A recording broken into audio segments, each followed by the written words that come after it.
friendship, another day, another vlog. So for today's video, sasamahan nyo akong mag-hustle at syempre, sasamahan nyo din akong pumunta sa murang bilihan ng mga chocolates at frozen food dito sa South. Kaya naman, tara na, huwag ka nang magpatagal-tagal dyan. Let's go!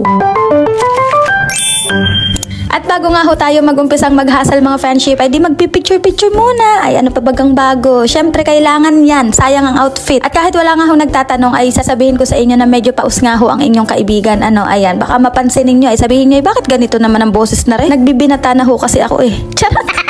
At ayan na nga ho mga friendship. Ay akala ko bagay magtitinda rin. Ay ayan at patuloy sa pag-post. Ay paano baga naman ho mga friendship? Hindi kami matapos-tapos at arang videographer at photographer ko. Ay gusto na ata akong ipakuha sa liwanag.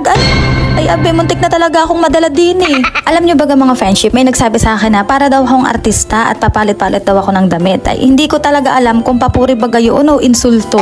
Pero syempre dun tayo sa positive mind. Iniisip ko na lang na nagagandahan ari sa aking suutan at amo napakomment pa si Inday. Pero kung matagal na nga ho kayo nakasubaybay din sa mga vlog ko, sa mga video ko, vocal ho talaga ako na yung mga outfit ko is galing talaga sa ukay. Nakukuha ko yan ng mga 5 piso hanggang 10 piso, 50. Ay naku, masayang masaya na ako. Sabi nga nila diba, nasa nagdadala yan ha? Oh, ay bakit para may kaaway ka? Charot lang. Alam nyo, nung nakapag-decide nga ho talaga ako na ito yung i-content kong vlog, so ganito yung maging concept ng mga video ko, akala ko talaga hindi ko kaya. Pero habang tumatagal, nakikita ko na wala naman talaga silang pakialam. Uy, hindi! Ibig ko pagang sabihin ay titingin sila sa una, pero pagdating ng mga araw, kapag consistent ka at maganda yung intention mo, kahit anong reaksyon at sabihin nila, wala na lang sa'yo.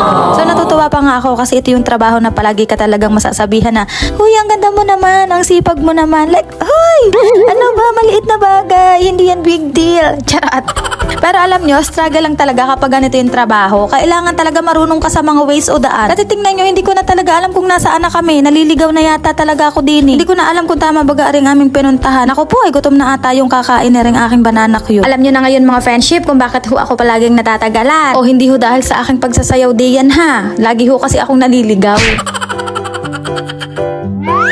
At ayan sa wakas, ubos na yung ating banana cue mga friendship. Ay hala, OA na. Ubus na! Wala na tayong paninda! At nung pauwi na nga kami sa bahay mga friendship, may nakita ako dining halu-haluan sa malapit sa bahay at nag-crave ako. Ay, hala siya nag-crave talaga. Kinahaponan nga mga friendship, pumunta naman ako din sa bagong discover ko na tindahan ng mga imported goods. Tapos balita ko, meron din daw frozen food sa loob. Wala lang, share ko lang.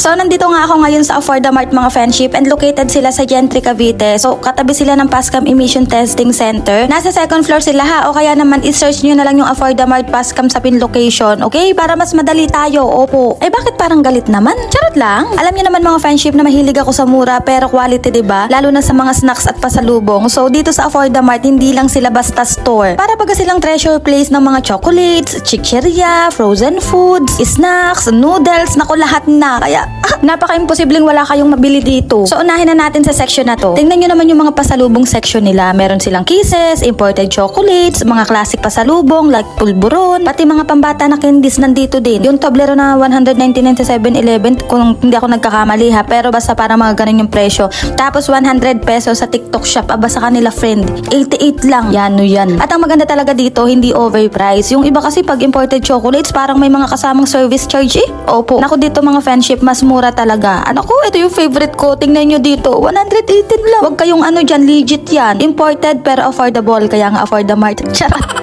Next, mga chichirya lovers, para sa inyo to. Ang daming malalaking chips dito. May malalaking nachos at syempre, meron ding chicharon. Nandito nga din yung kangkong chips ni Josh Mojica, pero sa iba kasi 136. Pero dito mga friendship, 128 lang. Wala pang shipping fee yan. Meron nga din dining bag na chicharon, tapos meron din bagang mga mixed nuts tulad ng dailies, mani, beans. Ay naku po, mukhang makakasyat puno tapos may gin. Charot.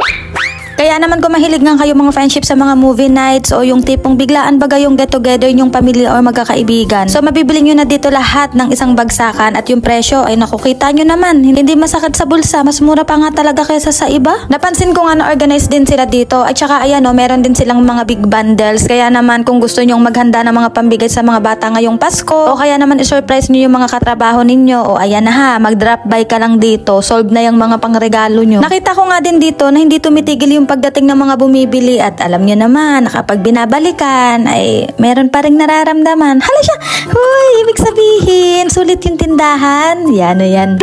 Patok nga rin sila sa mga estudyante kasi kahit 20 pesos ay naku, meron silang mabibili. Ito nga Biscoff nila, grabe ang presyo. Parang gusto ko nang bilhin lahat to. Samantarang sa marketplace, tingnan nyo. Diba, kayo na yung humusga. Quality pero ang mura talaga dito at lahat yan legit at pwede nyong tingnan ang expiry date. Now, punta naman tayo sa frozen area. Grabe, nagugutom na ako kasi malapit ng maghapunan. Wala lang, share ko lang. Isa nga ito sa pinupuntahan ng mga customers nila kasi saan ka naman nakakita ng pasalubong center na may frozen foods, diba? Oh, ay bakit parang galit na naman?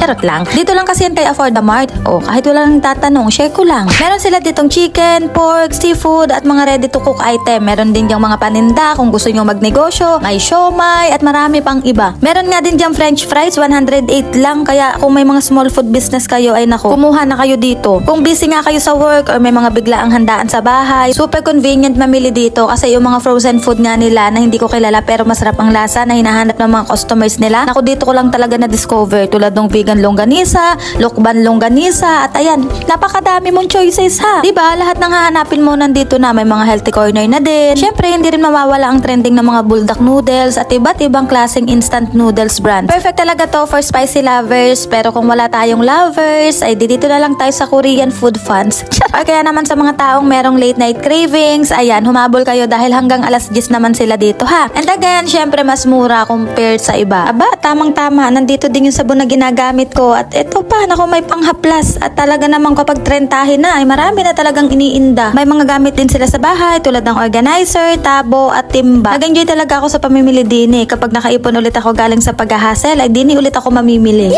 Bago nga ako magpatuloy, shoutout ho kay Junard Villarreal Albaniel. Oh, medyo nahirapan ako sa name mo ha. So i-follow nyo daw ho siya sa kanyang social media account. Social media account. So kay Isabel Maranan, kay Maria Lee, kay Jason Fernandez at kay Mary Jane Abong. Ayan, at sa lahat ng nahagip dito sa aking vlog, ayan, shoutout ho sa inyo at maraming salamat dahil ayan, pinaunlakan nyo po akong mag-vlog kasama kayo. So, yeah. Napagod ako for today's video mga friendship ha, pero kahit pagod ako ay naku, walang susuko sa pamilyang ito. Kahit pagod ako, kahit napapansin nyo or naririnig nyo na napapaos na ako, ay walang titigil. Basta papatunayan ko sa sarili ko na kaya ko pala. Kaya kung pagod ka rin, ay naku, pahinga ka lang sandali, pero wag mong kalimutang ngumiti. Aura pa rin kahit pagod kasi yan yung purpose natin. Oo, palagi nating ipagpasalamat na meron pa tayong pagkakataon para mapabuti ang ating buhay at kinabukasan. Nalahoy! Charot! So ayun lang, hanggang dito na lamang muna ang ating for today's video. Salamat po sa panonood. Bye! Ay talaga namang paus na. Paalam na talaga. Charot. Parang ibang pamamaalam yan ah.